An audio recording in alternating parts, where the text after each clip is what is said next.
मैं श्री प्रकाश आदि से आपके समक्ष हिंदी साहित्य के बारे में कुछ बातें रखना चाहता हूँ। हिंदी साहित्य का वैज्ञानिक इतिहास रामचंद्र शुक्ल ने लिखा। बाद में हजारी प्रसाद द्विवेदी, राम कुमार वर्मा ने भी हिंदी साहित्य पर कलम चलाई। रामचंद्र शुक्ल की रचना हिंदी साहित्य का इतिहास बहुत ही एक व्यापक ग्रंथ है, जिसमें हिंदी साहित्य से संबंधित विभिन्न कालों का व्यापक विवरण पाया जाता है। हिंदी साहित्य का प्रारंभ आदिकाल या वीरगाथा काल से हुआ। इस काल में राजाओं की वीरता का वर्णन साहित्य में पाया जाता है।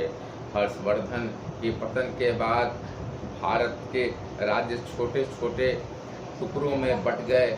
एक राजा दूसरे राजा से अक्सर लड़ाइयाँ किया करते थे। उनके दरबार के जो कवि थे वे अपने राजा की प्रशंसा में काव्यों की रचना करते थे। इन रचनाकारों में चंद वरदाई का नाम प्रमुख है, जिन्होंने पृथ्वीराज रासो की रचना की। और पृथ्वीराज रासो में पृथ्वीराज की वीरता का वर्णन है। पृथ्वीराज चौहान का युद्ध गोरी के शासक मोहम्मद गोरी से हुआ था, और इसके बारे में इस ग्रंथ में चर्चा की गई है।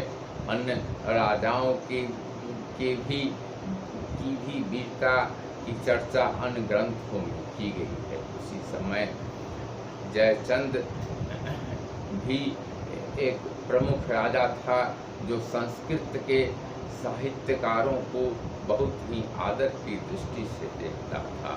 बाद में भक्ति काल का आरंभ हुआ, जिस काल में तुलसीदास, सूरदास,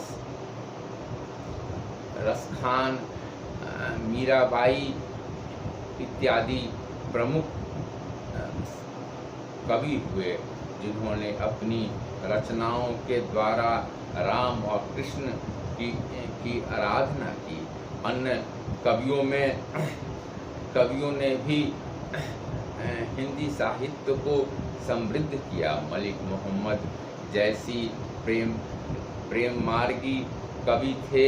उसी प्रकार आगे चल कर के हिंदी साहित्य में और भी प्रमुख कवि हुए। हिंदी साहित्य में भक्ति काल हिंदी साहित्य का स्वर्ण युग माना जाता है। इस काल में रामचरितमानस जैसे महाकाव्य की रचना तुलसीदास ने की, जिसके द्वारा तुलसीदास ने राम के चरित्र का वर्णन किया है। राम को मर्यादा पुरुषोत्तम के रूप में दिखाया गया है। उसी प्रकार रसखान ने भी कृष्ण भक्ति और कृष्ण की लीलाओं का वर्णन अपने काव्य के माध्यम से किया है। मीराबाई कृष्ण की अनन्य भक्त थी, और उसने अपना सर्वस्व कृष्ण भक्ति में अर्पण कर दिया था। इन महान कवियों की रचनाएं आज भी भारत के गांव-गांव में गाई जाती है। उसी प्रकार मलिक मोहम्मद जैसी एक प्रेम मार्गी कवि थे। दादू दयाल एवं रैदास ने भी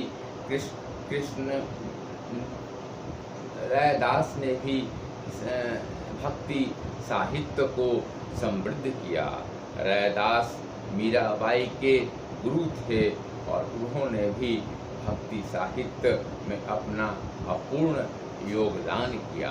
भक्ति काल के बाद हिंदी साहित्य में रीति काल का युग प्रारंभ होता है, जिस काल में स्त्रियों के सौंदर्य का वर्णन, उसके अंग प्रत्यंग का वर्णन कवियों ने किया है। इस काल को श्रृंगार काल भी कहा जा सकता है हिंदी और आधुनिक हिंदी साहित्य का प्रारंभ 19वीं शताब्दी से हुआ, जिसमें भक्ति जिसे प्रगतिवादी काल भी कहा जाता है। हिंदी साहित्य की काव्य धारा को छायावादी धारा के नाम से पुकारा जाता है। छायावादी धारा में प्रसाद, पंत, निराला एवं महादेवी प्रमुख रूप के कवि थे। उसी प्रकार गद्य साहित्य में भी आधुनिक काल में काफ़ी विकास हुआ, जिसमें प्रेमचंद, भारतेंदु और राम कुमार वर्मा तथा हजारी प्रसाद द्विवेदी इत्यादि का नाम लिया जा सकता है। हिंदी साहित्य को समृद्ध करने में अन्य साहित्यकारों में, जिसमें अज्ञेय का भी नाम आता है, प्रमुख है। और जैनेन्द्र ने भी हिंदी साहित्य में अपना अमूल्य योगदान दिया है। अपनी रचनाओं के माध्यम से उन्होंने हिंदी साहित्य में अनेक विधाओं के अंतर्गत अपनी रचनाएं की। इस प्रकार हिंदी साहित्य आज भारत ही नहीं बल्कि दुनिया के अनेक देशों में पढ़ी जाने वाली एक प्रमुख भाषा है। और हम यह मानते हैं कि संयुक्त राष्ट्र संघ ने भी हिंदी भाषा को अपना भाषा स्वीकार किया है। आज हिंदी साहित्य में नाटक, कविता, प्रहसन इत्यादि, उपन्यास, कहानी इत्यादि सभी विधाओं में प्रचुर साहित्य छप रहे हैं, और जिसके पाठक करोड़ों में गिने जा सकते हैं। सोशल मीडिया पर भी हिंदी भाषा में काफ़ी रचनाएं प्रकाशित हो रही हैं। इस तरह हिंदी साहित्य काफ़ी समृद्ध भाषा के रूप में माना जा सकता है।